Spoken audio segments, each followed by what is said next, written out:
Bien, pues muy buenas tardes, tengan todas y todos. Vamos a comenzar esta segunda sesión del diplomado. Les pediría en la manera de lo posible si me ayudan a encender sus cámaras. Es un requisito de reglamento de operatividad de los diplomados. Y bueno, vamos a platicar un poco hoy sobre el desarrollo que se tiene en la justicia electoral, los modelos que tenemos de justicia electoral, no sin antes abonar un poquito al tema del control de convencionalidad como parte del actual modelo de justicia constitucional en el Estado mexicano. Y para la última parte vamos a debatir sobre esas dos sentencias que les compartí el día de ayer, un poco acerca de los alcances que tiene el control constitucional, la jurisdicción electoral, desde luego, y su vinculación con el control difuso. Antes de comenzar, me gustaría preguntarles si tienen alguna duda, pregunta, algún comentario de la sesión que desarrollamos el día de ayer. ¿No? ¿Ninguna? Ok, excelente. Entonces, vamos a hablar un poquito sobre la relevancia que tiene el control de convencionalidad en el actual modelo. Desde luego, algunas particularidades que son emblemáticas para el desarrollo del control, desde luego porque vino a modificar el modelo actual de control constitucional a algo que llamamos la convergencia interpretativa.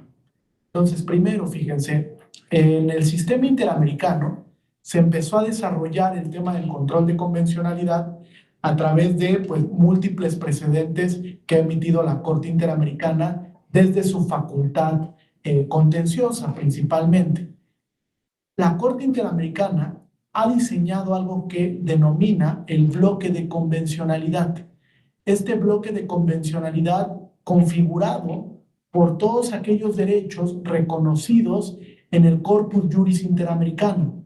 Este cuerpo normativo de derechos que se construye no solamente con lo que expresa la Convención Americana, que digamos es el instrumento internacional que da origen a todo el control de convencionalidad, sino que también hay otros pactos o protocolos adicionales a la Convención que forman parte de este cuerpo normativo y que van configurando el bloque de convencionalidad.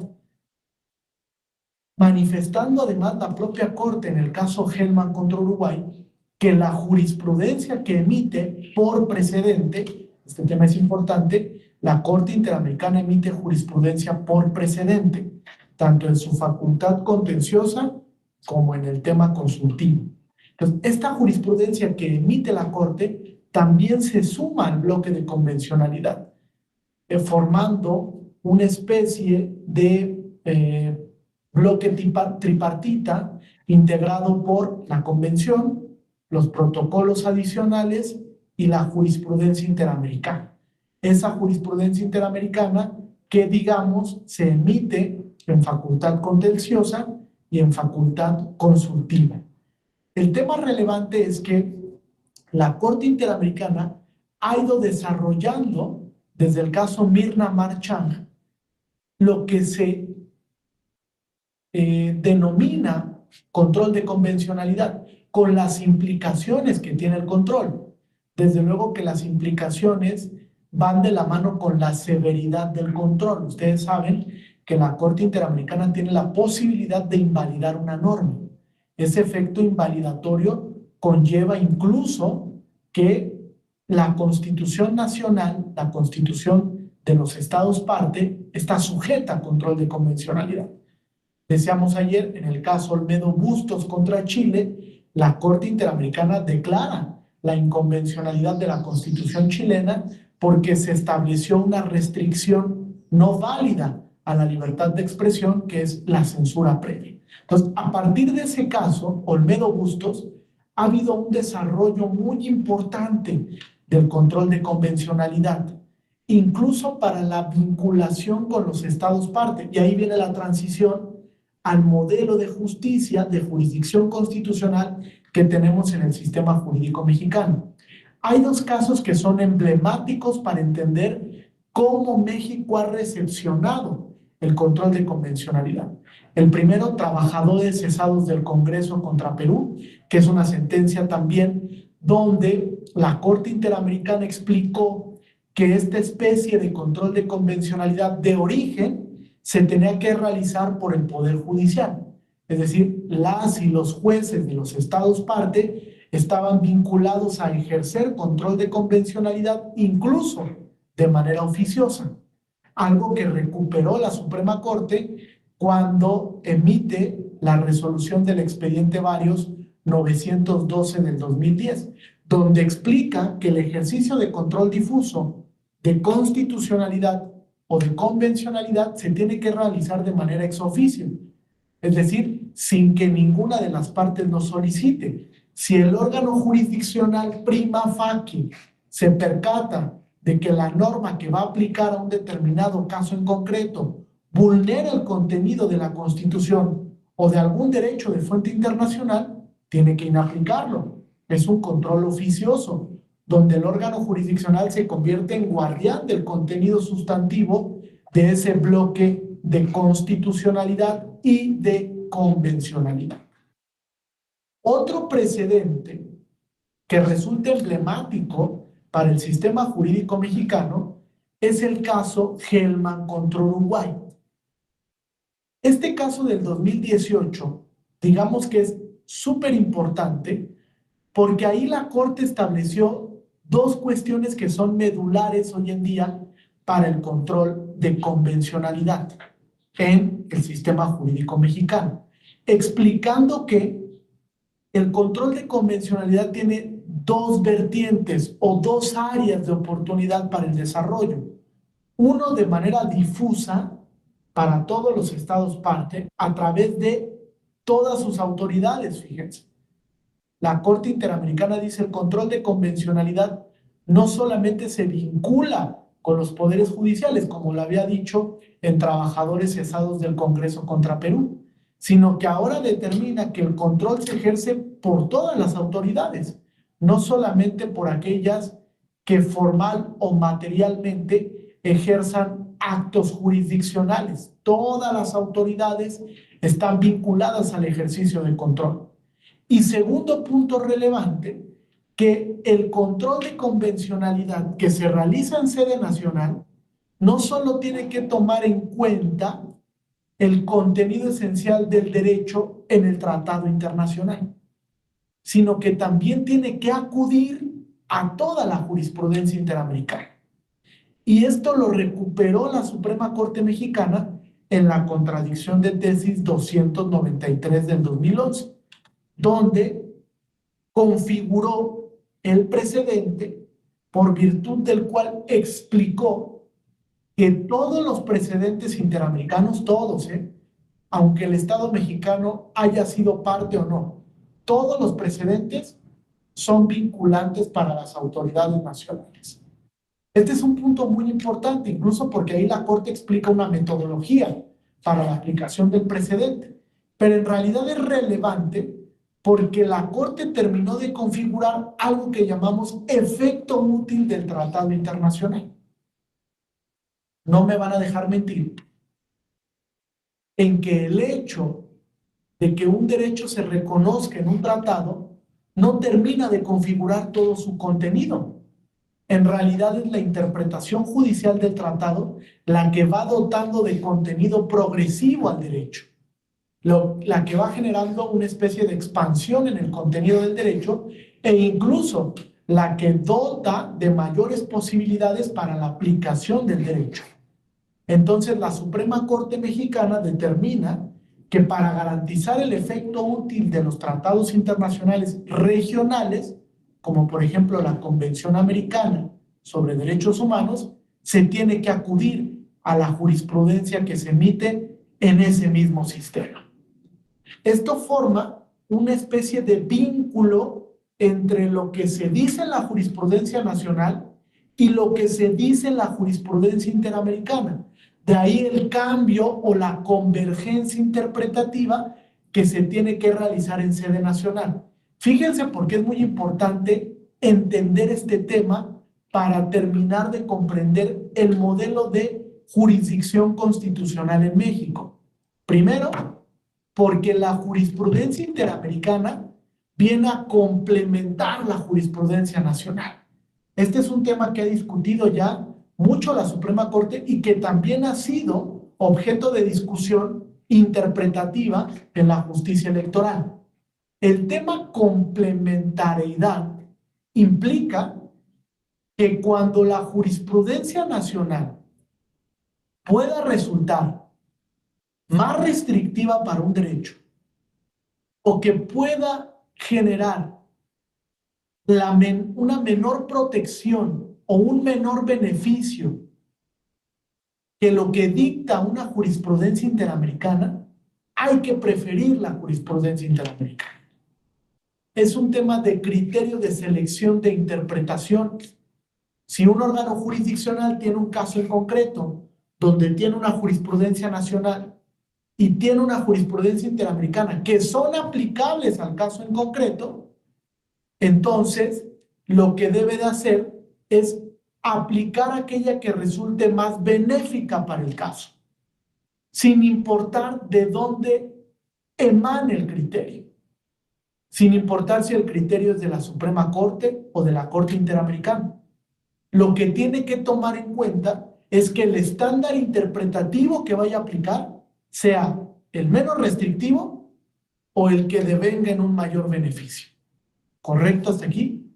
¿Sí me están escuchando bien? Porque vi un comentario en el chat. ¿Sí? ¿Sí se escucha bien? ¿Hay buen volumen y todo? ¿Sí? Perfecto. Muy bien. Entonces, este criterio en el que se sostiene la vigencia de la jurisprudencia interamericana para ser aplicable en sede nacional, trajo consigo toda una revolución entre la aplicación de la judicatura constitucional. ¿Y por qué trajo consigo una revolución? Porque los jueces nacionales no estaban acostumbrados a acudir a la jurisprudencia internacional.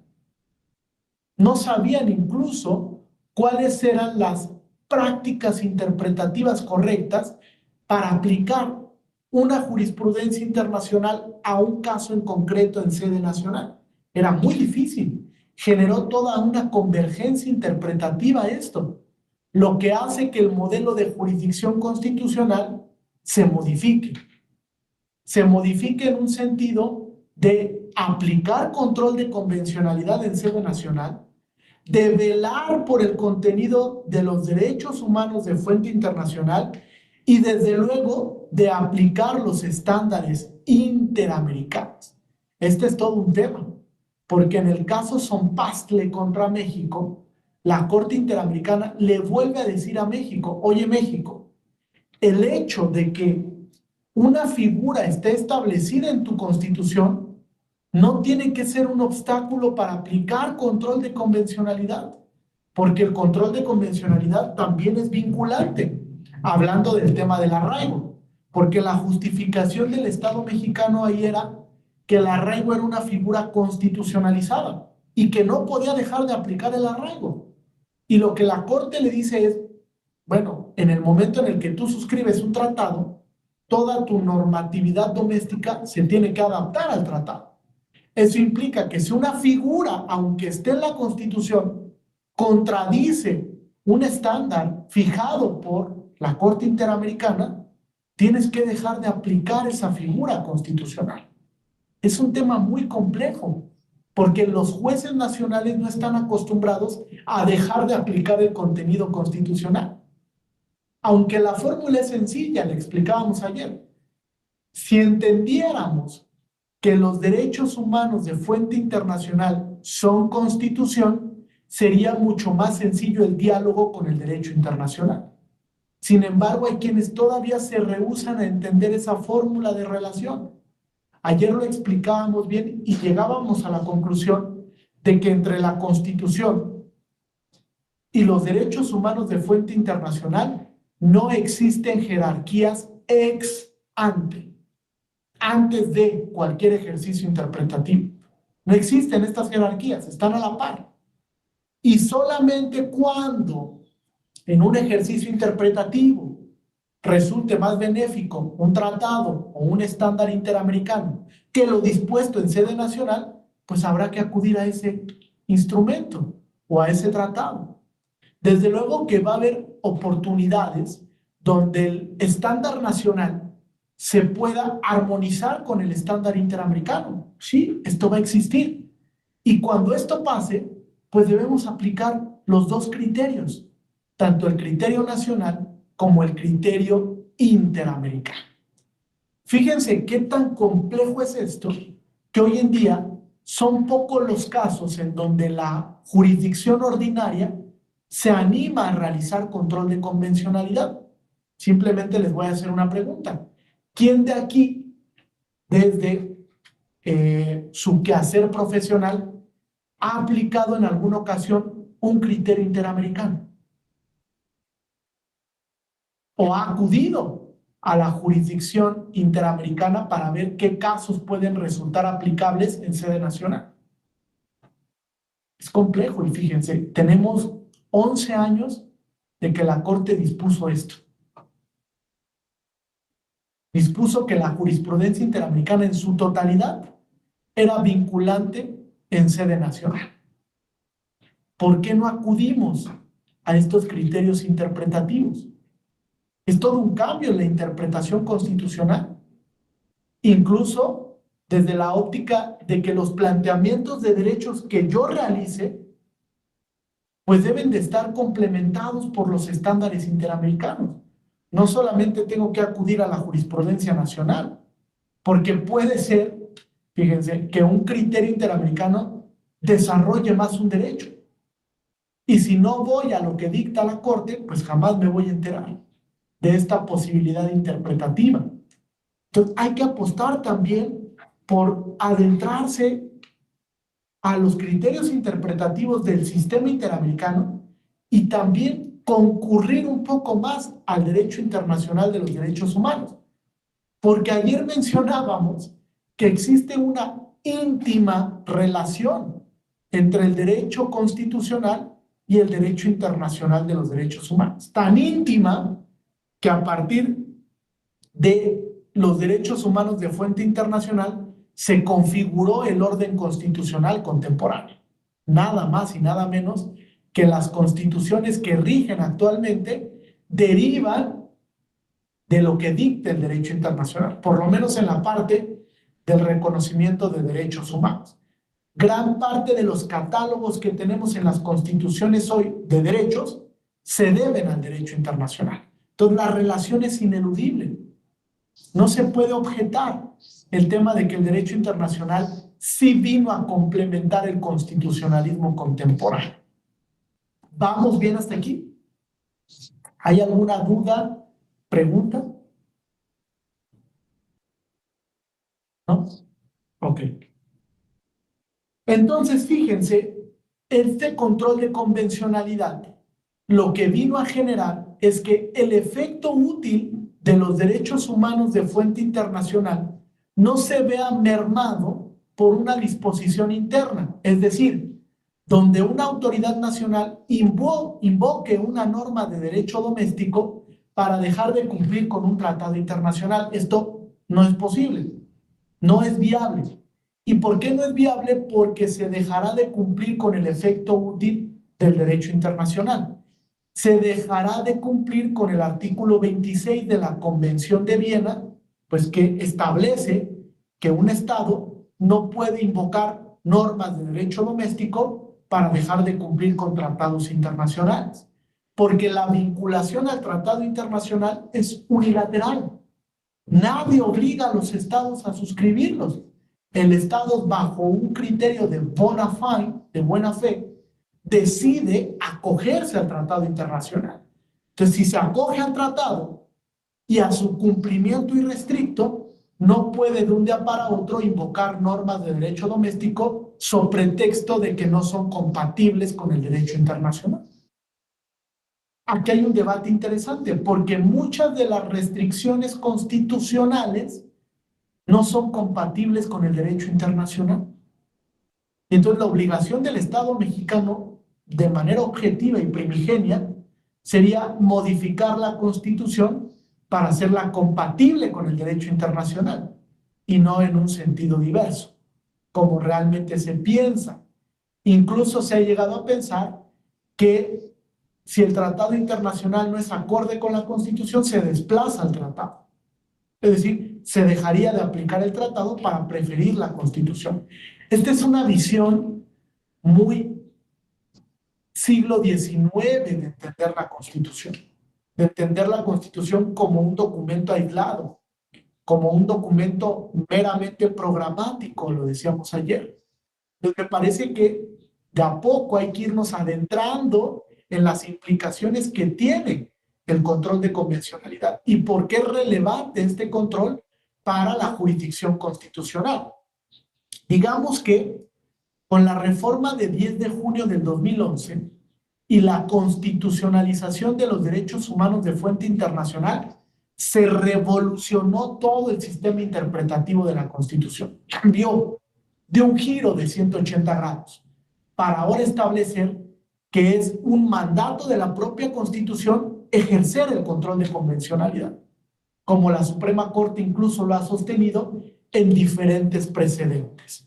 Luego entonces, para entender el modelo de jurisdicción constitucional actual en México, hay que acudir también al tema del precedente interamericano.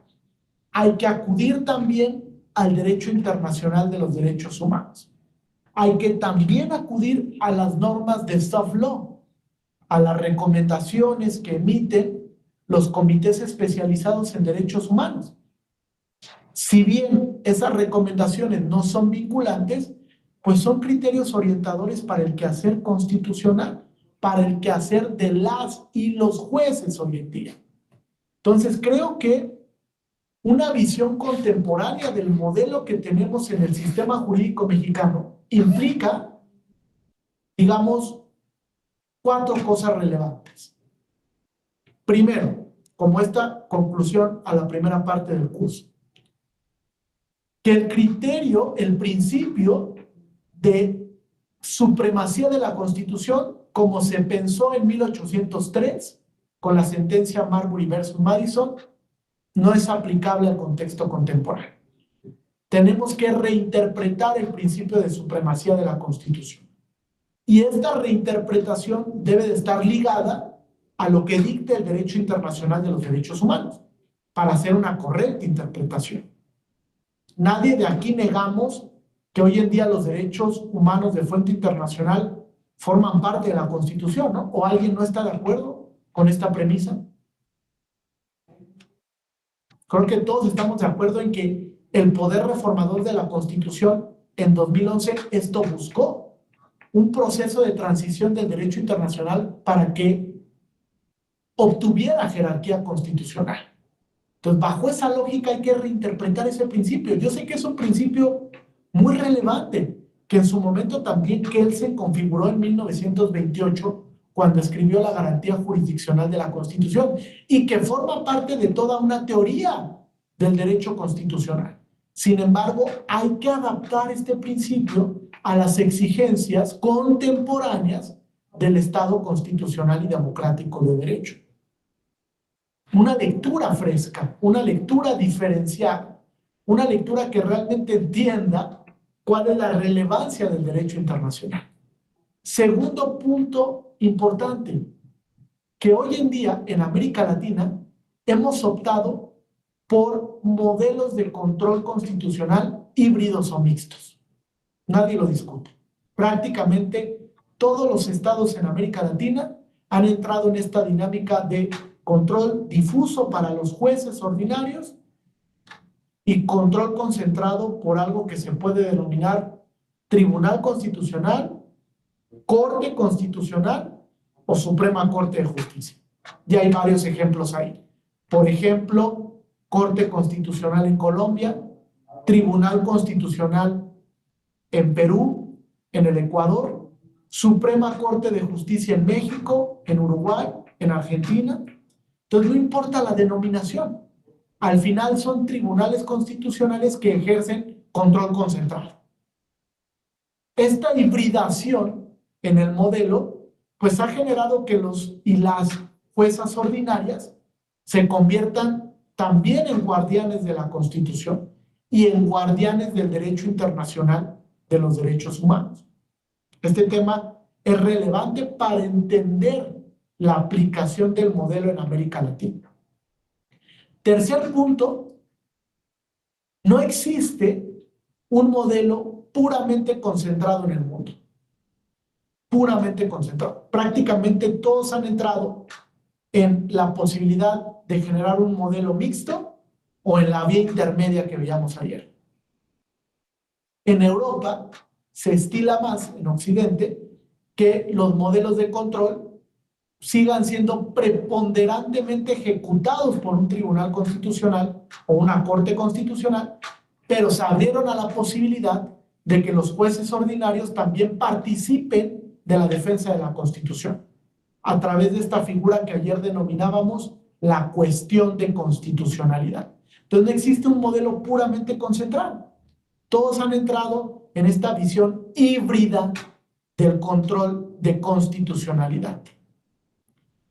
Y la última conclusión a la que podemos llegar es que, con independencia del modelo, los tratados internacionales que reconozcan derechos humanos han venido a modificar la práctica interpretativa de los jueces nacionales, a modificarla totalmente, a través del principio pro persone, a través del control de convencionalidad y desde luego a través del diálogo jurisprudencial. Este diálogo que se tiene entre jueces nacionales, entre la judicatura nacional y los sistemas regionales de protección de derechos. ¿Qué sistemas regionales tenemos? Tres: el sistema interamericano, el sistema europeo y el sistema africano. Y también tenemos un sistema universal, que es presidido por la Organización de Naciones Unidas. Entonces, fíjense, este diálogo es mucho más común de lo que creemos.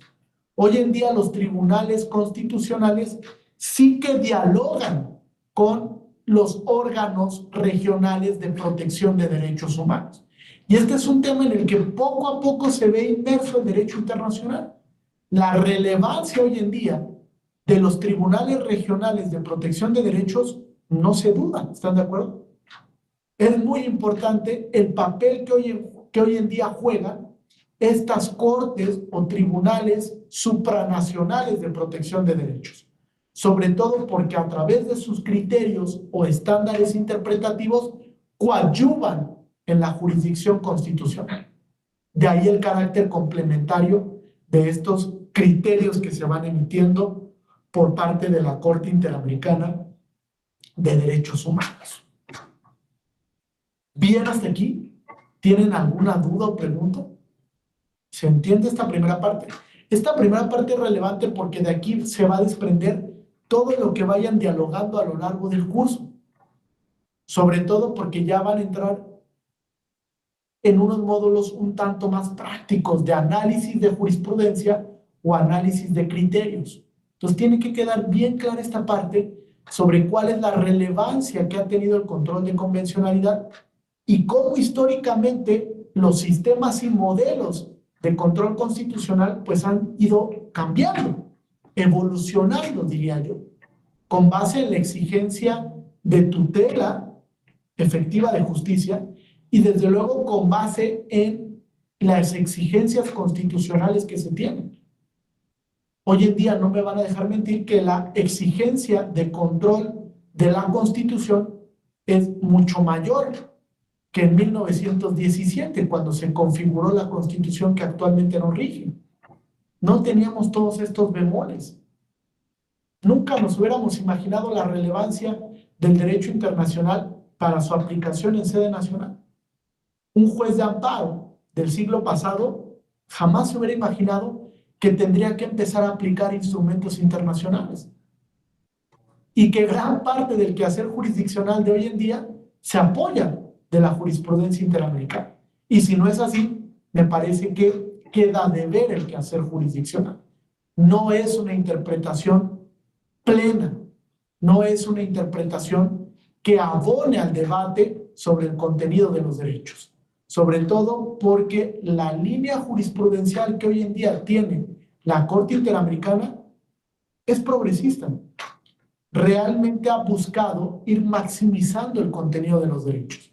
Por eso es que las y los jueces tienen que echar mano de los criterios interamericanos, desde luego a través de una determinada metodología, porque no se trata solo de aplicar porque sí el estándar interamericano, sino realmente entender que ese criterio interpretativo me vincula en mi caso en concreto, me sirve para el caso en concreto y lo puedo aplicar.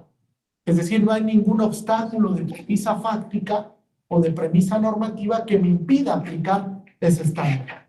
Por eso es que es relevante hoy en día fijarnos mucho en la relevancia que tiene el control de convencionalidad para el modelo de jurisdicción constitucional en México. ¿Correcto hasta aquí? ¿Hay alguna duda o pregunta? No, entonces me gustaría generar un pequeño espacio para debatir. Con todo lo que hemos visto hasta ahora, voy a dejar de compartir para verlos a todos. Con todo lo que hemos visto hasta ahora, ¿cuál creen que sea el principal reto que tiene la jurisdicción constitucional para la implementación correcta del modelo que tenemos? Uno o varios retos que podamos tener desde la judicatura constitucional para entender este modelo. Yo les voy a dar el primero que creo que realmente hace falta en la jurisdicción constitucional. Entender el tema de la teoría de la Constitución.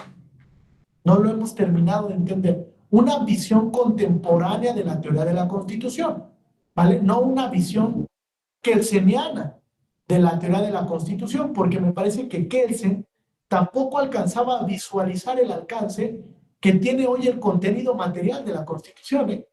Es más, Kelsen estableció en uno de sus textos que los tratados internacionales estaban condicionados a lo que marcara la Constitución, no que fueran parte de la Constitución. Entonces, ha habido una evolución muy importante. ¿Qué retos creen que son los más plausibles, los más categóricos para entender el modelo de jurisdicción constitucional que tenemos? Los escucho. Carla, Abraham, Raúl, Jesús, Josué, Ricardo, Erika, Diego, ¿qué retos tenemos para entender el modelo?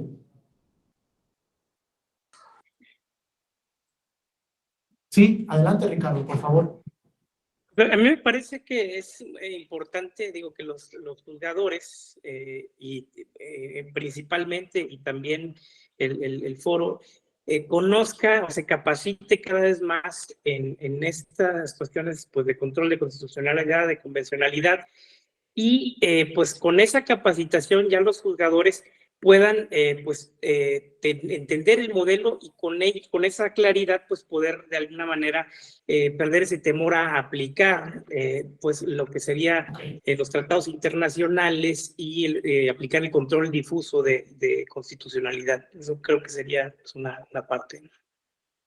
O sea, ¿tú crees que gran parte de la ausencia de este tipo de metodologías es porque hay un desconocimiento? O sea, porque las y los juzgadores no se han adentrado tal cual en el tema de las implicaciones del control.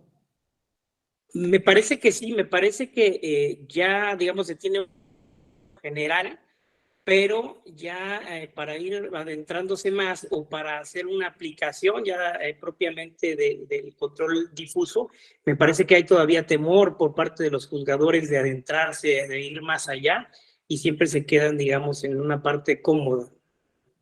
Ok, ¿y será esto un tema de una deuda histórica ya? O sea, visualicen, la reforma fue de 10 de junio del 2011, o sea, 12 años ya han pasado prácticamente de esta reforma.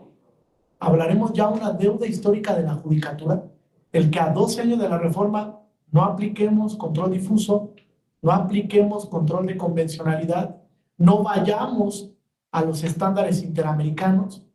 O sea, creo que sí hay una deuda por ahí, ¿no? De la judicatura, sobre todo de la judicatura ordinaria, porque yo sí he visto que hay una ausencia de metodología, sobre todo. Cuando un juzgador se acerca a un criterio interamericano, el primer grave error que comete es que no lee las premisas del caso. Es decir, no sabe por qué ese caso llegó a la corte. Y a veces lo único que hace es, mira, el párrafo 200 me gusta, lo voy a copiar y lo voy a pegar en mi sentencia. Pero ni siquiera lo racionalicé. O sea, no sé si realmente lo que dijo en ese caso la Corte resulta aplicable a mi caso en concreto. Eso no es dialogar. O díganme si eso sirve para el tema argumentativo. Cuando ustedes ven esto en una sentencia, ¿quedan más convencidos? Pues yo creo que no. O sea, tal vez se vea más bonito en la sentencia, pero un grado de convencimiento argumentativo no creo que exprese eso. O sea, el hecho de que un juzgador vaya, copie y pegue un párrafo de una sentencia de la Corte Interamericana sin haber entendido el significado de lo que quiso decir la Corte en ese caso, no sirve para el estándar interpretativo. O sea, no cumple con el deber de motivar. Podríamos decir que si prescindiéramos de ese párrafo, no afectaría el contenido de la sentencia, porque no es relevante, no forma parte de la obiter dicta. Puede ser una razón secundaria, una razón indirecta del fallo, pero en realidad no nutre el ejercicio interpretativo. Entonces, en algo estamos fallando. ¿Qué opinas de esto, Abraham? ¿Tú crees que los juzgadores han quedado de ver en el tema del ejercicio de control de convencionalidad?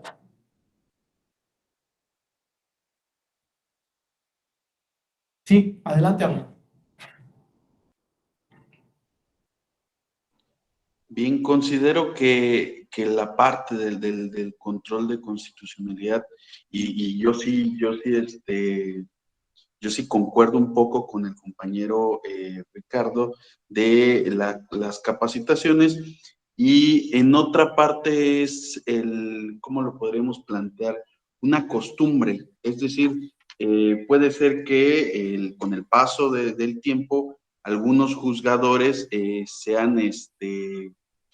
no estén como muy de acuerdo, muy empapados con la actualización, ¿no? De los criterios y de los controles, en el sentido de que, pues, actualmente podemos ver que en algunos juzgados se emiten sentencias de fácil lectura. Hay otros juzgados donde no pasa eso. Eso en el ámbito federal. Ahora, si nos vamos al ámbito local o en los tribunales de los estados, vaya, el desconocimiento y la no actualización todavía es mayor. Entonces yo considero que es una falta de actualización. Ok, bien, creo que es un factor plausible también, porque lo cierto es que, digamos, que la jurisdicción constitucional hoy en día, hablando en un sentido amplio de que todas las y los juzgadores son jueces constitucionales, de alguna manera ha afectado en la productividad argumentativa de las sentencias.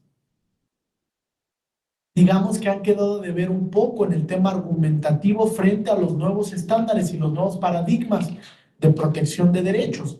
El modelo que tenemos actualmente exige, desde luego, que los juzgadores estén constantemente capacitados, porque tenemos un derecho que evoluciona muy rápido, demasiado, y que poco a poco, a través de la interpretación judicial, se ha convertido en algo muy movible. Todo el tiempo se están moviendo los estándares interpretativos, todo el tiempo. Tenemos, fíjense, un caso en concreto en la jurisdicción electoral donde evolucionó un criterio de el control judicial de los actos parlamentarios. ¿Lo conocen? Fíjense, la Sala Superior venía sosteniendo un criterio ya de muchos años, incluso en un tema que se debatió sobre la integración de la mesa directiva del Senado de la República, sobre todo la presidencia, que es el caso Monreal contra Martí Batres, ¿no? Un caso donde Martí Batres dice: es que Ricardo Monreal me boicoteó la presidencia del Senado de la República. Y primero va a la Comisión de Honor y Justicia de Morena, a Ricardo Monreal le sancionan precisamente desde el partido político por haber violado las reglas intrapartidarias. Después va a la jurisdicción electoral llega el asunto hasta la sala superior y la sala superior dice, no es susceptible de control judicial ese acto por el principio de inviolabilidad parlamentaria. Esta resolución se emite en 2018, 2019. Y después, 3 años después, en 2022, la sala superior cambia de criterio porque evoluciona la teoría del control de los actos parlamentarios. Y en este cambio de criterio que derivó de una propuesta que había generado la Suprema Corte en un amparo en revisión 27 del 2021, la jurisdicción electoral dice, cuando en el ejercicio del derecho parlamentario se viole un derecho político electoral, es susceptible de control judicial. Es decir, habrá un límite al principio de inviolabilidad parlamentaria. Pero vino de un cambio de precedente, que si no lo entendemos, que si no estamos actualizados con el cambio de precedente, pues difícilmente vamos a poder aplicar ese estándar. Entonces, el derecho evoluciona muy rápido y le exige a los órganos jurisdiccionales estar en constante capacitación, sobre todo para cumplir con sus obligaciones constitucionales de motivación, de fundamentación, de congruencia, de exhaustividad, desde luego.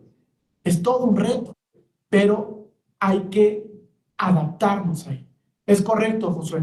De ahí derivó esa jurisprudencia 2 del 2022, que puede entrar en contradicción, ojo, con algún criterio de la Corte, y habrá que ver qué dice la Corte sobre el control judicial de los actos parlamentarios. Va a ser muy interesante porque recuerden que la Corte todavía tiene algunas competencias en materia electoral. Además de las acciones de inconstitucionalidad, pues también conoce las contradicciones de criterios.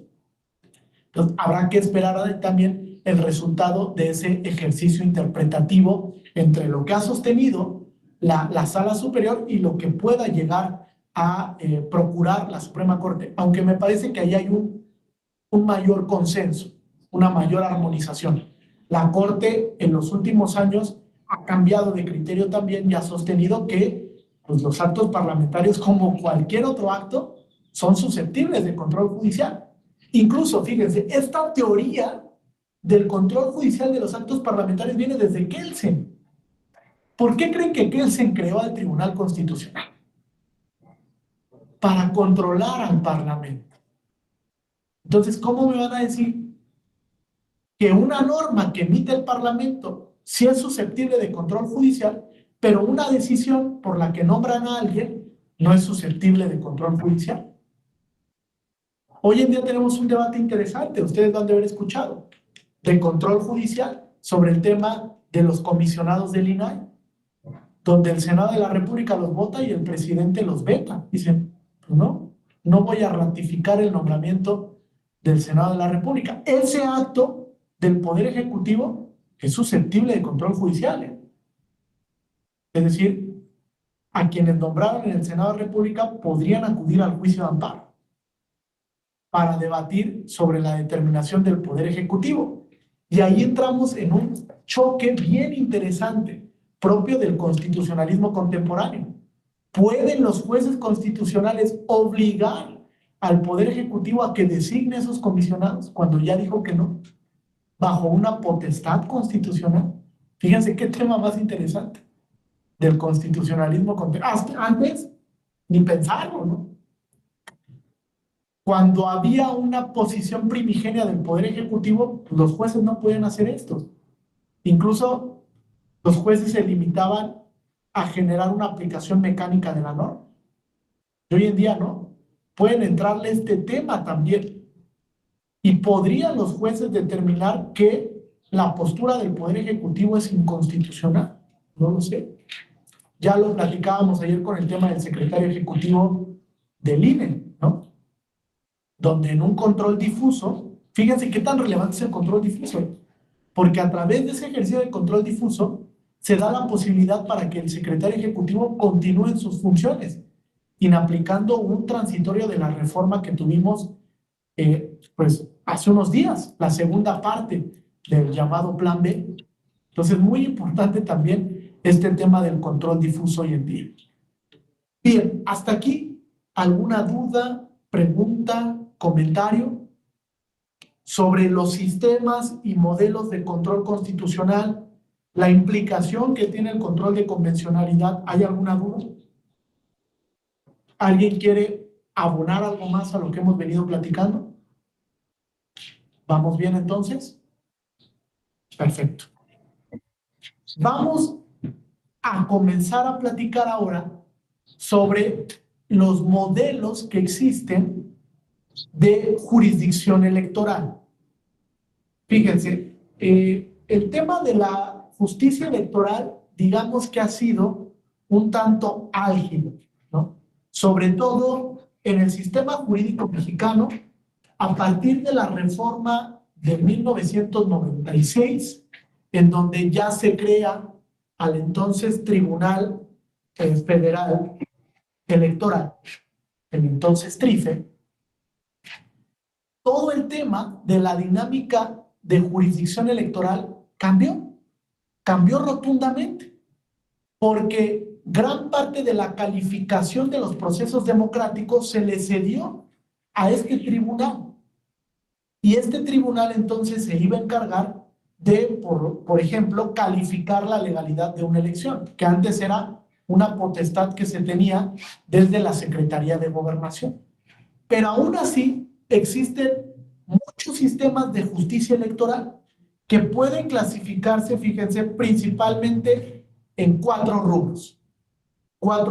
Primero, órgano legislativo. Esto quiere decir que a un órgano que tiene facultades propiamente legislativas se le concede la facultad de verificar la validez de una elección. Verificar esta validez a través de un sistema que llamamos autocalificativo o de autocalificación. Por ejemplo, en los Estados Unidos. En los Estados Unidos todavía existe una autocalificación por parte del órgano legislativo. En México lo tuvimos antes de la reforma de 1996. Y digamos que era un tanto problemático porque se dudaba sobre la legitimidad del órgano que calificaba la elección. Sobre todo porque había muchos claroscuros en el tema de cómo se designaban o integraban los congresos, de cómo se calificaba la elección presidencial, entre otros factores. Entonces, hoy en día sigue existiendo algunos órganos legislativos que se encargan de algunos temas jurisdiccionales electorales, pero son los menos. Después tenemos los órganos jurisdiccionales, que son los encargados precisamente de resolver los conflictos electorales. Y aquí tenemos cuatro rubros: tribunales ordinarios de poderes judiciales, es decir, que son formal y materialmente jurisdiccionales. Segundo, un tribunal o consejo constitucional, como existe, por ejemplo, en Perú, que es un consejo constitucional que se encarga de revisar la legalidad de una elección y con ello califica si fue correcto o no. Tribunales administrativos, como en Costa Rica, que es un tribunal que formalmente no depende del Poder Judicial, pero realiza actos materialmente jurisdiccionales, donde revisa la constitucionalidad, la legalidad de una elección, donde determina cómo debe de resolverse un conflicto jurisdiccional electoral y donde también se vela por la tutela de los derechos político-electorales. Y el último que tenemos, como en México, es un tribunal electoral especializado. Este tribunal es el que se encarga de verificar la constitucionalidad y legalidad de los procesos democráticos, de los procesos electorales y de todos los temas que se vinculen con la tutela de los derechos político-electorales y de los derechos democráticos. Este es un punto muy importante, porque hoy en día la jurisdicción electoral especializada en México no solo procura el tema de los derechos político-electorales, sino que llegan otros casos que se vinculan con cuestiones democráticas, por ejemplo, libertad de expresión, por ejemplo, protección de datos personales, por ejemplo, interés superior de la niñez, por ejemplo, acceso a la información, libertad de manifestación, que son derechos que juegan en el tema democrático, que convergen en el tema democrático. Y esto lo dijo la Corte Interamericana en un caso que es muy emblemático para México, Castañeda Guzmán contra México. Ahí la Corte Interamericana dijo, bueno, es que la jurisdicción electoral no solo se debe de limitar a garantizar los derechos político-electorales, porque va a haber ocasiones donde también tenga que proteger derechos democráticos, derechos de participación política.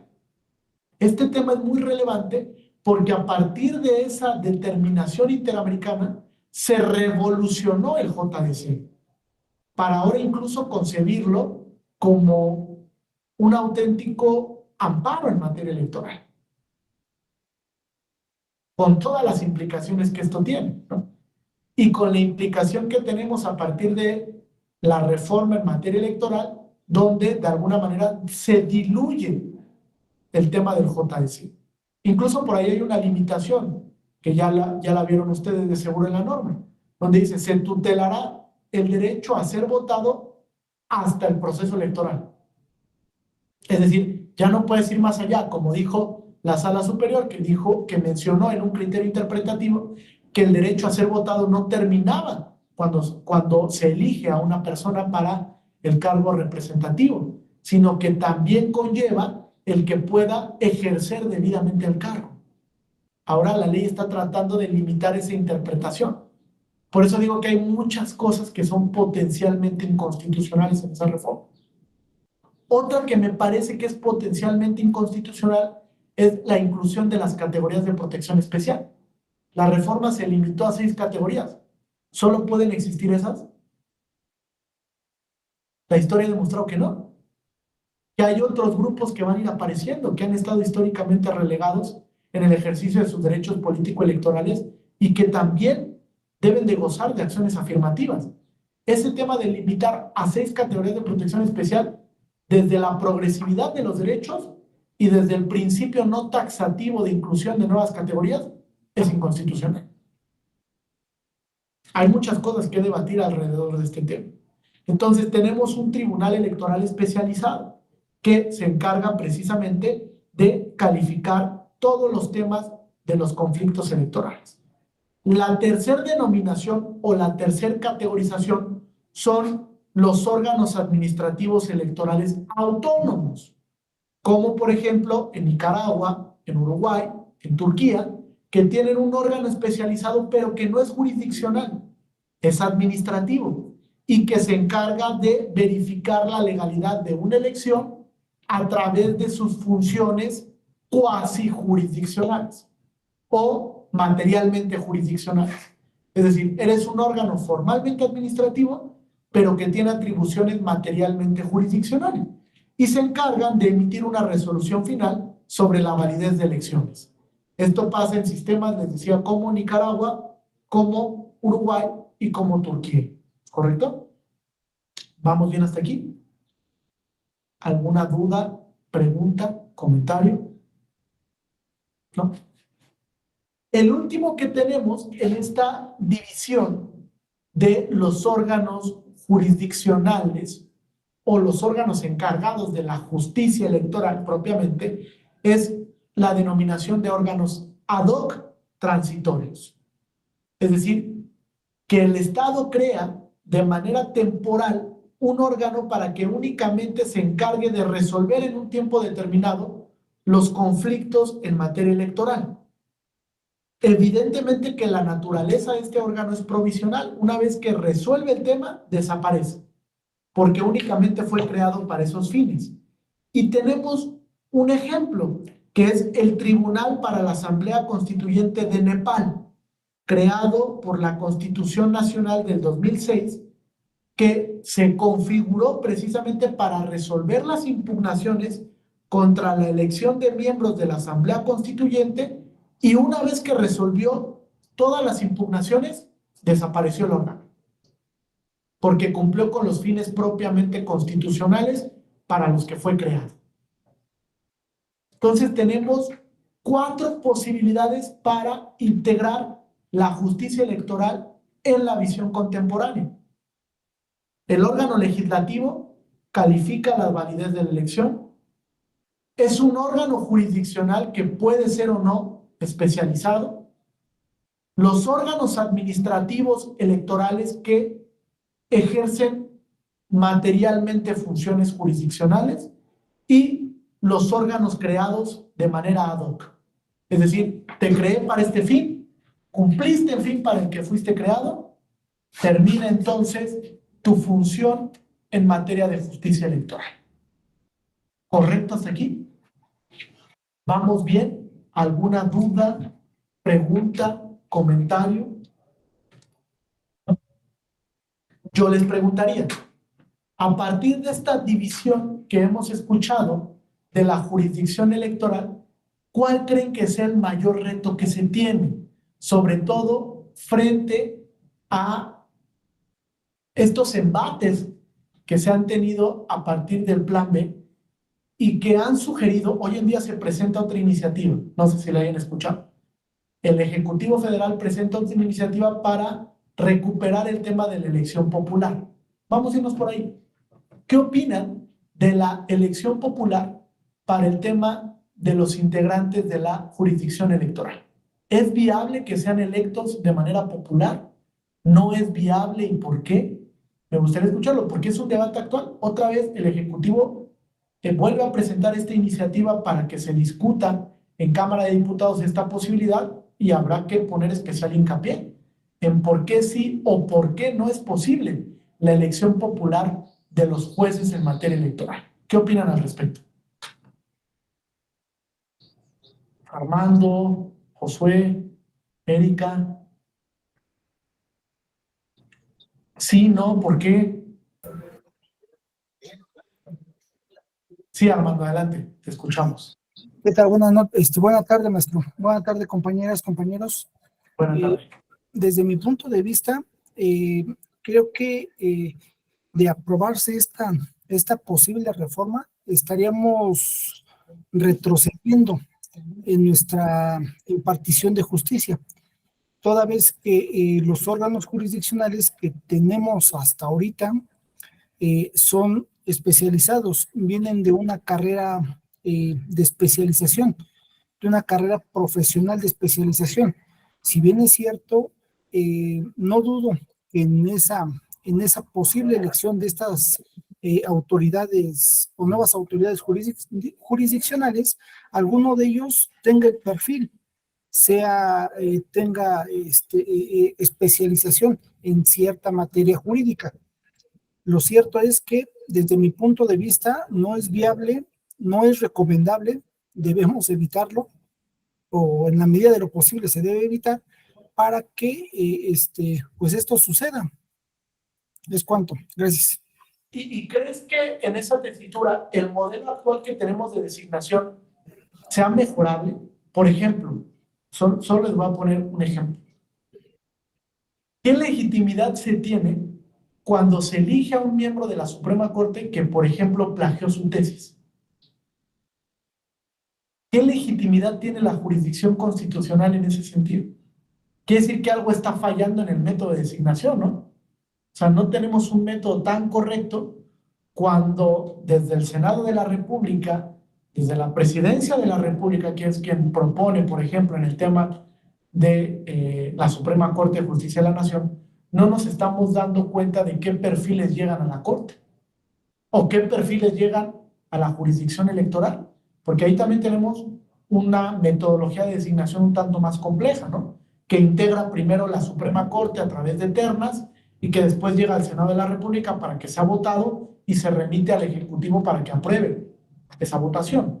Entonces, ¿qué legitimación tiene la jurisdicción constitucional electoral cuando no llegan los mejores perfiles? Carla, adelante. ¿Cómo estás, Carla? Un gusto.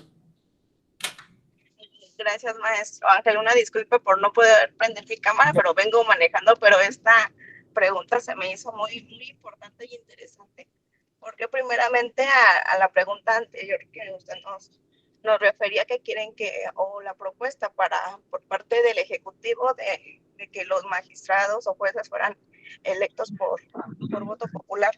Creo que tenemos que recordar, o bueno, desde mi punto de vista y perspectiva, recordemos el método de designación, tanto de jueces, magistrados, o en lo que respecta a las magistraturas en derecho electoral, pues es por parte del Senado. Y las personas que llegan así que al Senado, pues son electas por la mayor, ahora sí que por voto, ¿no? Por mayoría, y por eso nosotros como ciudadanos los tenemos como representantes, para que puedan fungir con esas actividades de gobierno, ¿no? Entonces se puede decir que ya la ciudadanía está representada a través de ellos. Como ustedes bien hacía referencia, ¿es susceptible de mejorarse? Sí, por las situaciones que se han estado viendo recientemente, pues sí, tal vez buscar las maneras de que a través del Senado, que es el que se puede decir que mayormente es el que ve los perfiles, emite las convocatorias y todo eso, pueda tener mejores controles, ¿no? Para poder hacer la designación y que no sea tanto por dedazo, sino por capacidad. Era lo que quería comentar, maestro. Muchas gracias. Claro, fíjate, aquí hay un punto importante porque me parece que no hay una pulcritud en el método de selección. En realidad, el Senado de la República no verifica los perfiles de los que llegan a integrar una determinada terna, a pesar de que hay una comisión que se supone evalúa los perfiles. A pesar de eso, me parece que el sistema, el modelo que tenemos actualmente de designación puede variar, puede ser mejorable, sobre todo porque impacta directamente en la jurisdicción constitucional y en la jurisdicción electoral. O sea, son nada más y nada menos que los operadores quien se va a encargar de operativamente establecer cómo va diseñándose la práctica judicial y la interpretación judicial. Entonces, hay que tomar en cuenta eso también, que hay una corresponsabilidad, donde el Senado también se tiene que hacer cargo de asumir qué perfiles llegan, evaluarlos correctamente y en su caso determinar si hay idoneidad o no, pero no algo subjetivo, sino realmente una idoneidad objetiva en la que puedas medir si se tiene la capacidad para llegar a ese máximo, a esa instancia tan importante para la jurisdicción que crea criterios, que crea precedentes que después se van a acoger todos los demás órganos jurisdiccionales, ¿no? Jesús, Erika y Carla de nuevo, adelante. ¿No? Se arrepintió Jesús, es que tenía su mano levantada. Erika, entonces adelante, Erika. Buenas tardes. Desde mi humilde punto de vista, considero que hemos avanzado bastante, por lo menos en la designación de los tribunales locales, cuando anteriormente se hacía por el Congreso del Estado. Creo que ahí era todavía como un poco más complicado que realmente llegaran los mejores perfiles. Creo que hemos avanzado un poco ahora ya que la designación es a nivel federal. Creo que como cualquier otro método es perfectible. Yo me inclinaría incluso por la implementación de exámenes o de algo que permitiera de manera objetiva tener la certeza de que se cuentan con determinados conocimientos y también implementar los instrumentos que permitan evidenciar la experiencia en la materia, que creo que es bastante importante. Sería todo. Muchas gracias, Erika. Perfecto. Carla, adelante. Después Ricardo. Gracias. Bueno, ahorita que usted hacía referencia de que sí hay que mejorar la selección, y más porque el Senado tiene que ver con mayor detalle ahora sí que los perfiles, el procedimiento y todo eso, bueno, se me vino a la mente, ¿no? Como lo comentaba o lo refería en mi participación anterior, pues son elegidos por votación popular, pero también en ocasiones, ahora sí, es punto particular, no es opinión propia para que no vayan a tomar a algún compañero personal o algo así. Desgraciadamente, también no tenemos en el Senado ni en la Cámara de Diputados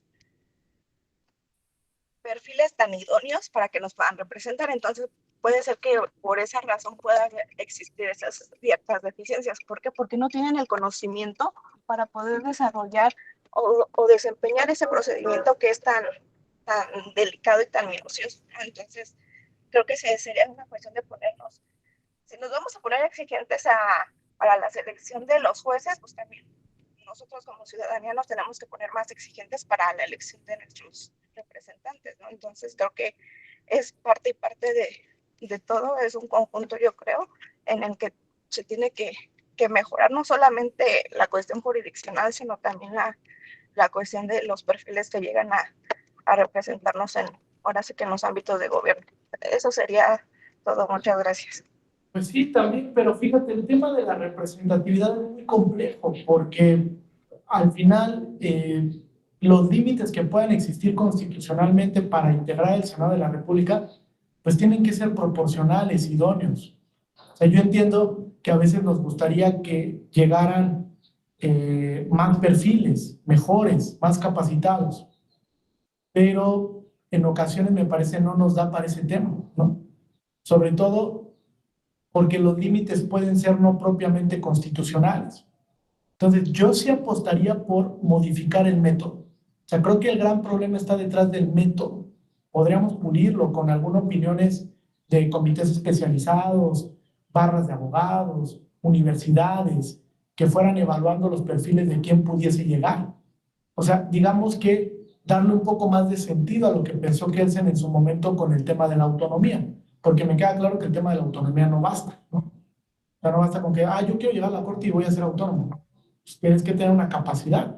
Lo mismo pasa para el Tribunal Electoral, no basta con que tú digas que yo voy a ser lo más imparcial posible o lo más objetivo, no voy a ser corrupto, ¿no? También tienes que tener la técnica correcta para.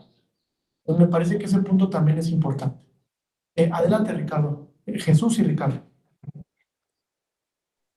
Gracias, ¿sí me escuchan? Sí, te escuchamos. Gracias. Es que se me fue el sonido hace un momento.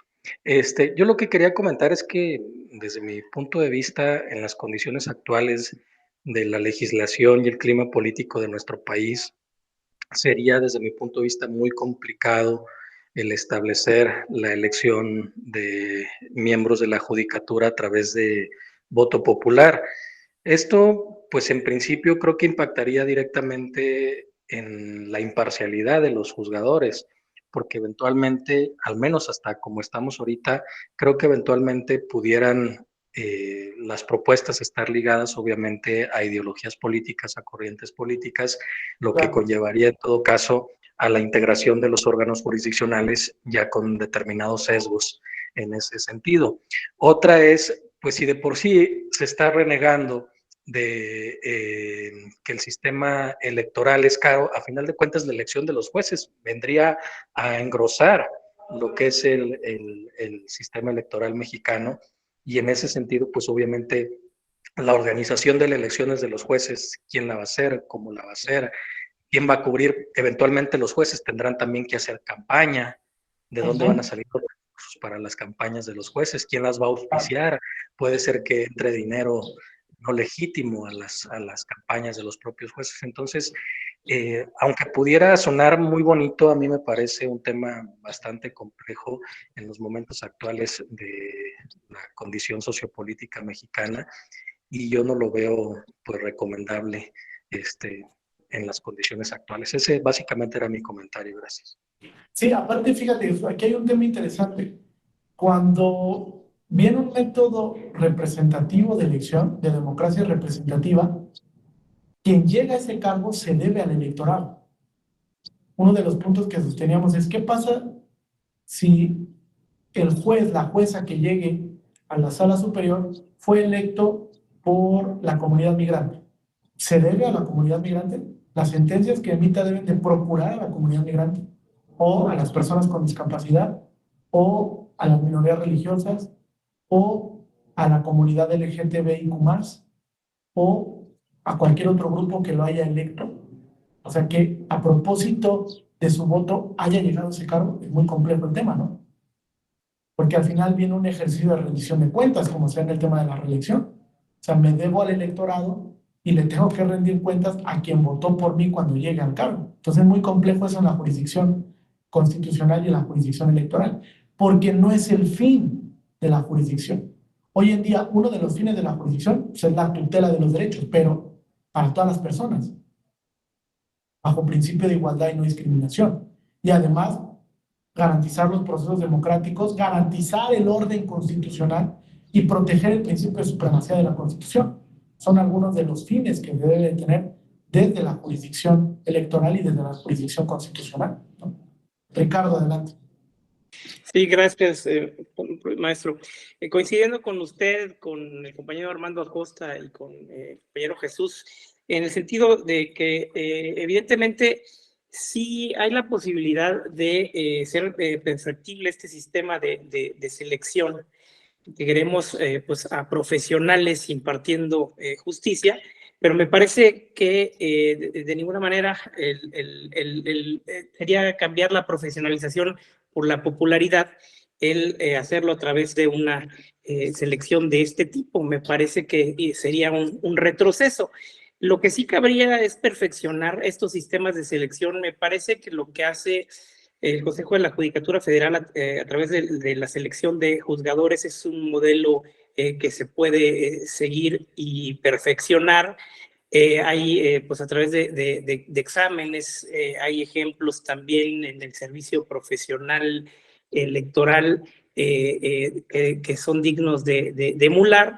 Hay también sus cuestiones que son perfectibles dentro de ese mismo mecanismo de elección, digamos en ponderación de entrevistas y demás. Hay cuestiones que se pueden mejorar, pero me parece que es esa vía de perfeccionar el proceso de selección a través de exámenes hacia el que debemos de seguir transitando y no retroceder a ello.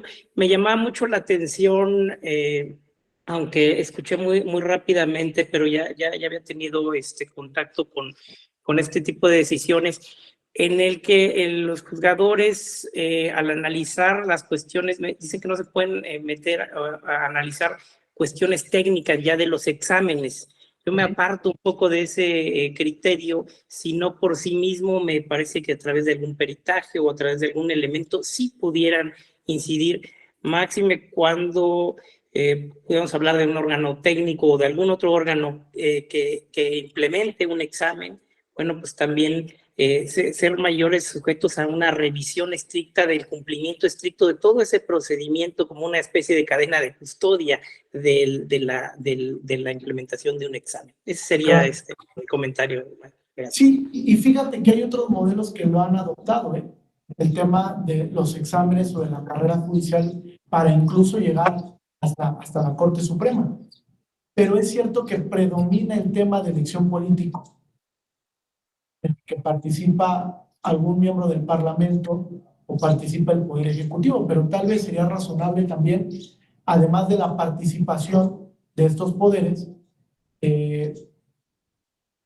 verificar la profesionalización del perfil, ¿no? A través de un examen técnico, como se hace para el tema de la consejería en el INE, ¿no? Para llegar a ser consejera o consejero del INE, donde hay toda una evaluación técnica que al final se politiza, ¿no? Porque bien lo decía Ricardo, no hay una cadena de custodia del examen. Entonces, ¿quién verificó que el examen no se haya filtrado para los miembros que están actualmente por conformar las quintetas para el Instituto Nacional Electoral? Es muy complejo el tema y lo vivimos. Ustedes recordarán en el Poder Judicial de la Federación, cuando se filtraron los exámenes para ser jueces y juezas, ¿no? Que fue un escándalo total en el entonces Instituto Federal, bueno, ahora Escuela de Formación, Instituto de la Judicatura Federal, ¿no? Que fue un escándalo muy grave que le restó legitimidad a todos los jueces, no solo a los que estaban en ese concurso, a los que ya habían pasado. Porque decían, bueno, ¿cómo tengo la certeza de que tú no hayas obtenido el examen o comprado el examen, que era lo más grave? Pues bueno, creo que los filtros sí son importantes, pero coincido incluso en lo que decía Armando, Jesús, Ricardo, Erika, incluso Josué, no es viable la elección popular. No es viable y mucho menos en las condiciones políticas que tenemos, ¿no? Recuerden, parte del modelo que tenemos de jurisdicción constitucional se ve influenciado por quienes llegan. Pues hay que tener mucho cuidado con los perfiles de quienes integran estos máximos tribunales o tribunales especializados. Hay que tener mucho cuidado. Bien, entonces vamos a pasar a la última parte. Me gustaría que debatamos sobre las dos resoluciones que les mandé. Si me ayudan a ver quién le tocó el caso Hanrock. ¿Sí? ¿Sí tuvieron la oportunidad de leer las sentencias? ¿Sí? A los que les tocó el caso Hanrock, no sé si quieran darnos su punto de vista sobre cómo es que se aplicó en ese caso en concreto el control de constitucionalidad, qué efectos tuvo, por qué fue relevante para la jurisdicción electoral. De los que están aquí, ¿tuvieron oportunidad de consultar la resolución? ¿No? ¿Nadie la leyó?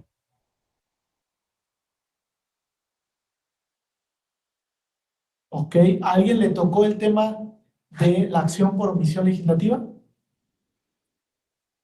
Sí. Jesús, Josué, adelante. Gracias. Sí, Pues en este tema, digo, doy un contexto general y luego sí, mi opinión. adelante. Sí, claro, claro, adelante. Perfecto. Pues el contexto fue que en Sonora, Sinaloa, no recuerdo ahorita cuál de sus dos estados, Sinaloa, eh, correcto. en Sinaloa, la constitución local no preveía los mecanismos para que las comunidades indígenas accedieran a la representación a que tienen derecho conforme al artículo segundo Correcto. constitucional para tener representación precisamente en los ayuntamientos. Entonces, ante esta situación, un partido político local y dos ciudadanos empiezan a promover eh, medios de defensa para que tanto el Congreso local como el Instituto Estatal Electoral hagan lo necesario para que se expidan la normativa correspondiente y los lineamientos generales para dar acceso precisamente a las comunidades indígenas a esta representación. Interponen una serie de recursos hasta que llega a la sala superior a través de un recurso de reconsideración, me parece, y a final de cuentas la sala superior lo que analiza y lo que argumenta precisamente en la parte de estudio de fondo de este caso es que existe una omisión legislativa y aquí me parece que el asunto interesante está o estuvo en que si esa omisión legislativa podría decretarse inconstitucional y la sala superior determina que sí, porque a final de cuentas es un acto negativo de parte de un órgano legislativo omitir legislar acerca de algo que se tiene que legislar porque dice que en este caso la Constitución otorga un derecho, pero también otorga un mandato. El derecho es para los ciudadanos que pertenecen a las comunidades indígenas de tener esta representación ante los ayuntamientos y por otro lado implica este texto un mandato hacia los órganos legislativos de prever lo necesario para que exista la legislación y se garantice efectivamente este derecho. Entonces, la Sala Superior determina que efectivamente esta omisión legislativa es inconstitucional y a final de cuentas lo que determina es que le da la razón al partido político promovente en ese caso y decreta la inconstitucionalidad del artículo de la Constitución local, vinculando al Congreso local para que legisle y eventualmente a partir de la legislación se desprendan los lineamientos o la reglamentación que tenga que expedir el Instituto Estatal Electoral, porque una pretensión también era que el Instituto Estatal Electoral normara o reglamentara esa situación, pero estaba impedido porque existe el principio de reserva de ley y el Instituto Estatal Electoral y en ese sentido, pues el instituto no podía actuar fuera de sus facultades. Entonces, un asunto que también me resultó interesante es que de las contestaciones que dio el Instituto Estatal Electoral era que no podía hacer nada en ese momento, primero por una reserva legislativa, por el principio de reserva legislativa, pero otra parte también la alegación era que ya estaban fuera de los plazos establecidos en el proceso electoral que estaba en curso en ese momento. Y la Sala Superior pues dice que no, porque propiamente la representación en los ayuntamientos de la comunidad indígena no es un asunto que de por sí sea equiparable a un proceso electoral, sino simplemente es un derecho que ellos tienen de representatividad. Entonces, pues es de lo que yo me acuerdo de lo más relevante de esta sentencia. Ok, muy bien, Jesús. Escucho a Josué antes de darles un par de puntualizaciones que son relevantes para la evolución que se ha tenido, ¿eh? Josué, adelante. Sí, claro, pues creo que realmente Jesús lo explicó bastante bien, en resumen. Solo igual quería agregar como último lo que refiere también Sala Superior respecto a lo que resolvió la Sala Guadalajara, de que no fue correcto que ellos decidieran que también por las etapas en las que se encontraban en el proceso en el estado de, supongo que Sinaloa, que por eso también esas fueron sus razones que dio Sala Guadalajara para también decir que no se podía. Sin embargo, exactamente, Sala Superior les dice, no, lo cierto es que usos y costumbres no son equiparables a un proceso electoral, no son las mismas normas y no se llevan a cabo bajo los mismos, ahora sí, reglamentos. Entonces les da como esa explicación para revocarles, porque al final de cuentas revoca y llega a la determinación de declarar ¿cómo se llama? La inconstitucionalidad. Sí, perfecto. Fíjense, aquí hay dos puntos importantes. Primero, ¿cuándo nos íbamos a imaginar que la jurisdicción constitucional electoral podía llegar a generar un examen de regularidad de omisiones legislativas? Bien complejo. Kelsen nunca lo pensó así tampoco, ¿eh? En la teoría constitucional del siglo XX jamás se pensó la posibilidad de controlar judicialmente una actuación en sentido negativo, omisivo de los legisladores. Jamás. Ha habido una evolución súper importante en el tema, porque el tema de la omisión legislativa, eso sí, inacabado hasta este momento, ha contribuido para que se controle la actuación del legislador cuando no cumple con los mandatos de la Constitución, que es el tema que incluso pone sobre la mesa la Sala Superior, derivado de un criterio que emitió la Suprema Corte en este tema de artículo 19, alguien lo conoce, ¿no? De la omisión legislativa del artículo 134 constitucional de la Ley de Comunicación Social. Este tema es muy interesante porque a partir de ahí la Corte empieza a generar un precedente sobre cómo procede el control judicial contra omisiones legislativas que recupera la Sala Superior. Y principalmente dice, procede cuando exista un mandato de la Constitución que fue incumplido por el legislador, ya sea que el mandato se incumpla de manera total, de manera absoluta, dice la Corte, o de manera relativa, porque el legislador sí acató el mandato, pero deficientemente. No cumplió con todos los rubros del mandato. Entonces, evidentemente que ahí también hay un tema de falta de pulcritud de la técnica legislativa para acatar el mandato. Y eso es justiciable o judicializable. Entonces, de ahí viene todo el debate sobre el control judicial de las omisiones legislativas. Hace 20 años no debatíamos sobre ese tema, ¿eh? Es muy reciente el debate sobre cómo se judicializan las omisiones legislativas. ¿Por qué digo inacabado? Porque al final creo que hay una deuda también con el tema de las omisiones de potestad diferencial, de libertad configurativa. Es decir, no hay un mandato, pero el legislador no está regulando en este tema. ¿También eso podría ser judicializable? Hay quienes dicen que no, porque ahí es un tema de deferencia al legislador. Hay quienes opinan que sí, sobre todo cuando la omisión de legislar puede repercutir en el contenido de un derecho. O sea, no estás legislando y eso está generando que violes un derecho. Entonces hay quienes dicen, ahí también podría entrar la jurisdicción constitucional. Fíjense cómo ha evolucionado desde el 2007 con el caso Hanronk, que fue un control difuso de una norma que se establecía contraria al contenido de un tratado, que era el Pacto Internacional de Derechos Civiles y Políticos, en razón de una porción de la Constitución de Baja California que estableció una restricción para que no se pueda ocupar un cargo de elección popular de manera a la gobernatura del estado cuando se era presidente municipal. Es un control puro de la norma, como lo pensó Kelsen, como lo establecía Marbury versus Madison, etc. O sea, verificar que la norma es compatible con el contenido constitucional, en ese caso con el contenido de un tratado internacional. Digamos que es la visión tradicional del control.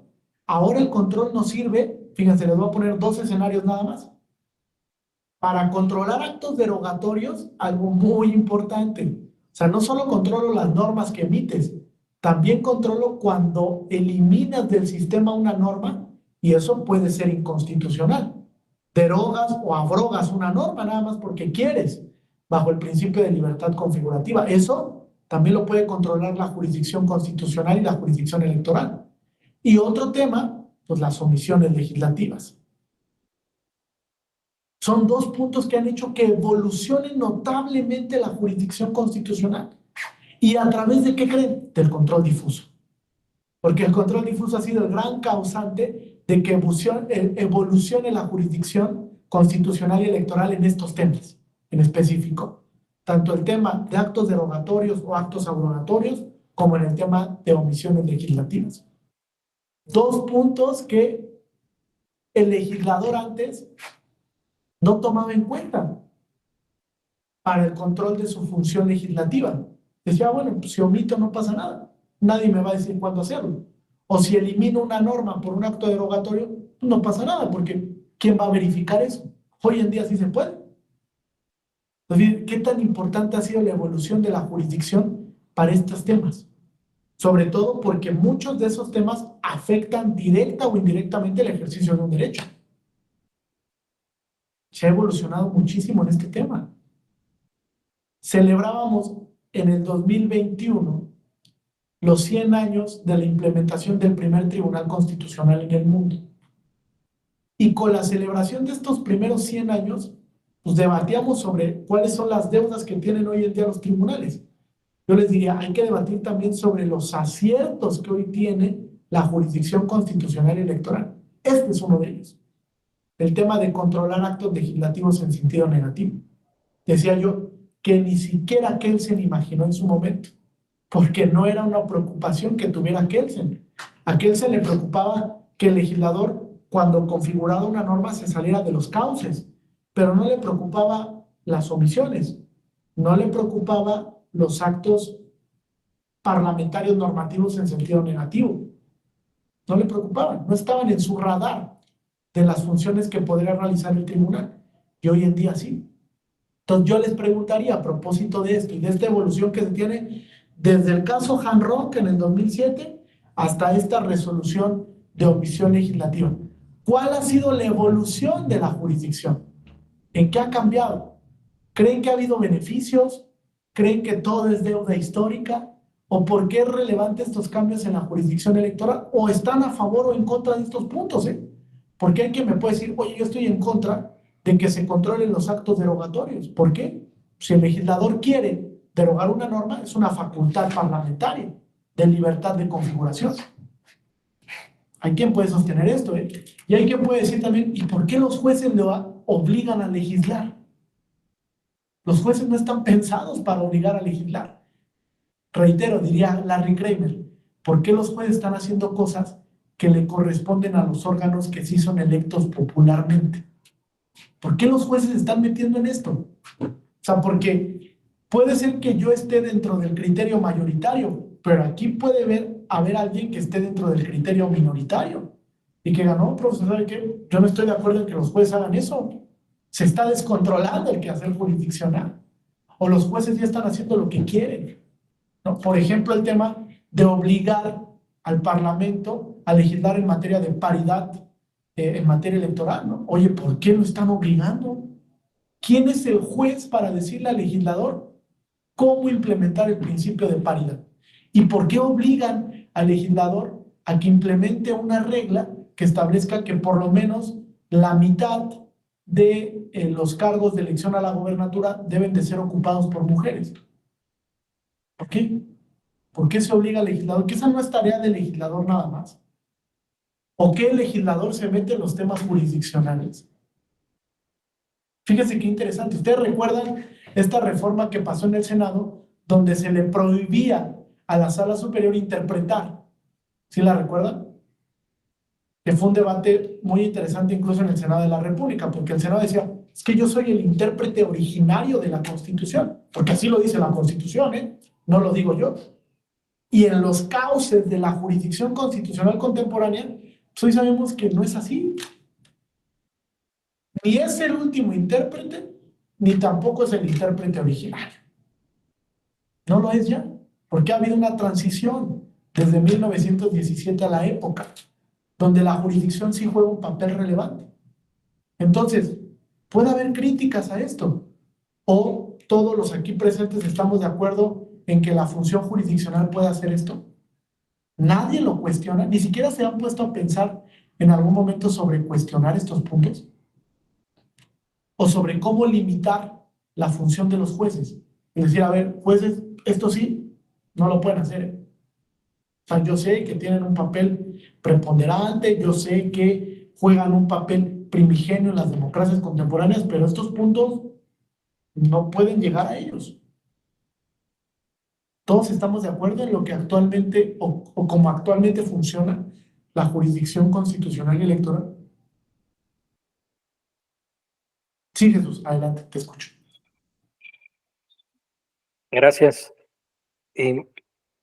Pues desde mi punto de vista, el marco de referencia siempre será pues la constitucionalidad y la convencionalidad de los actos legislativos. Y obviamente no debemos de olvidar la naturaleza de cada uno de los poderes de la Unión. Pues en este caso, pues obviamente el poder legislativo pues, es el encargado de hacer las leyes, ¿no? De dictar la norma, pero esa norma tiene que obedecer también a lo que establece la propia Constitución, a lo que garantiza la propia Constitución de un Estado-nación. En este caso, pues en la Constitución están consagrados y reconocidos los derechos humanos y también en los diversos tratados internacionales que son firmados por el Estado mexicano. Y pues obviamente toda la legislación que produzcan los órganos parlamentarios a nivel federal y a nivel local debe de estar adecuada y debe de ser conforme al texto constitucional y a los derechos que en ellos se consagran.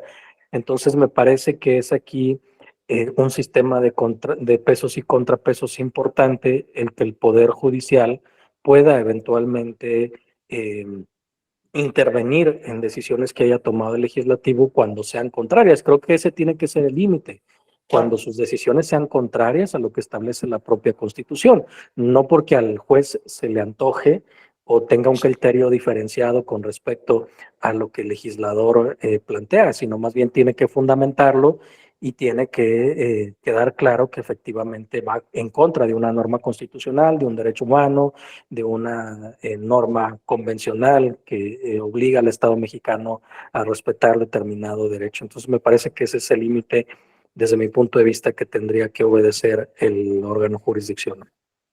O sea, estamos de acuerdo en que el control constitucional de cualquier tipo de acto se basa precisamente en la defensa del bloque de constitucionalidad. ¿Están de acuerdo en esto? O sea, siempre y cuando el acto pueda afectar de alguna manera el contenido del bloque, es controlable.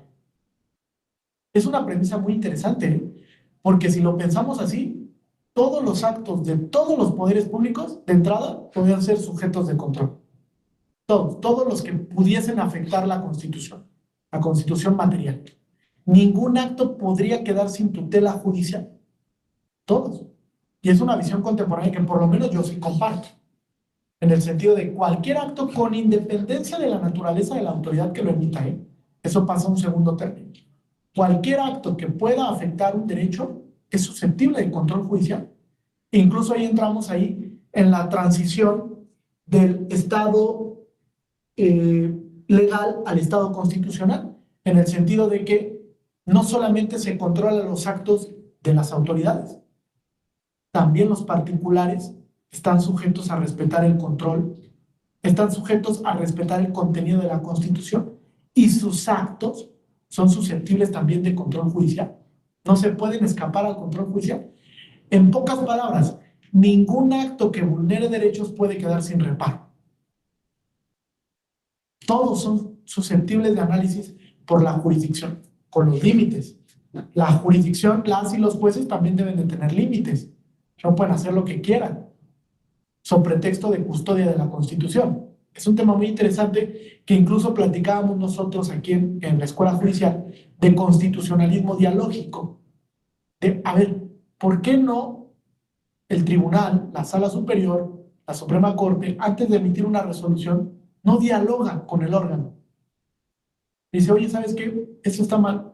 Viene por ahí una sentencia donde te voy a instruir esto. Para el cumplimiento de la resolución, que es uno de los grandes problemas de la justicia electoral, el cumplimiento. Dialogo con el órgano que está vinculado y le digo, le explico por qué tiene que cumplir la determinación, para que no salga a los 2 minutos el legislador o la legisladora o la autoridad fulanita y diga, desconocemos la resolución de la sala o de la Suprema Corte, no la vamos a cumplir. No es que quieras, es un mandato. Pero tal vez ha hecho falta un poco de diálogo de la jurisdicción, que es el órgano que impone, frente a los órganos que resienten la determinación judicial.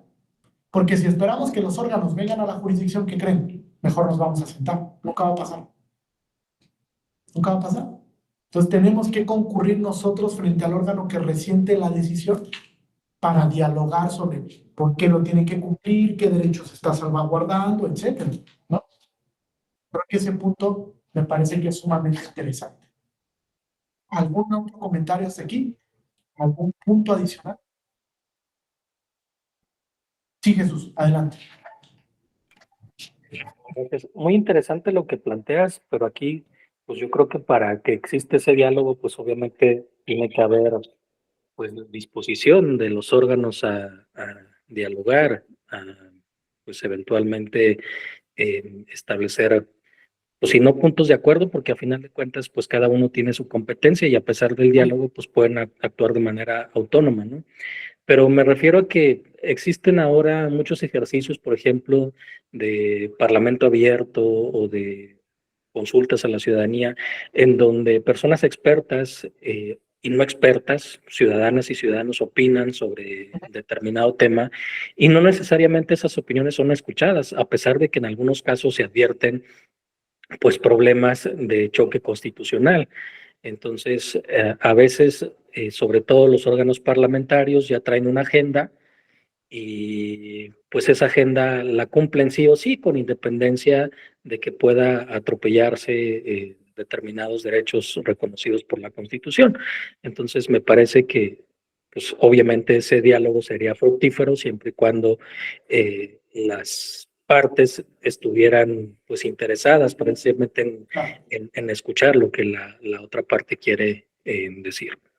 Sí, Ese es el comentario. totalmente de acuerdo. O sea, no podemos hablar a sordos, ¿no? O sea, si la otra parte no quiere generar el diálogo para el cumplimiento, pues también es muy complejo, ¿no? Y sobre todo esto se da con temas que pueden ser hasta cierto punto escabrosos, ¿eh?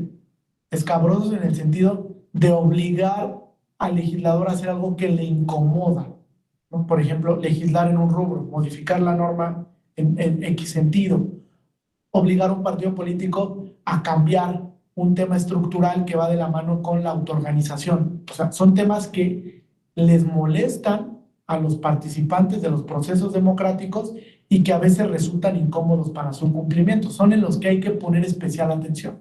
Abraham, Erika, adelante.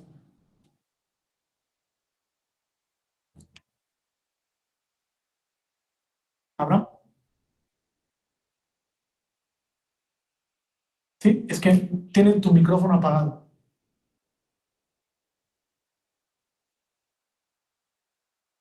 Creo que no. Bien, Ah, si gustan, yo tomo la palabra y Nada más es igual un comentario y creo que acabas de decir algo que es obligar a los órganos a realizar algo que no quieren, ¿no? Muchas veces pasa esto en el legislativo. Pongo un caso muy particular en el sentido del estado de Chiapas, donde yo radico y donde yo colaboro.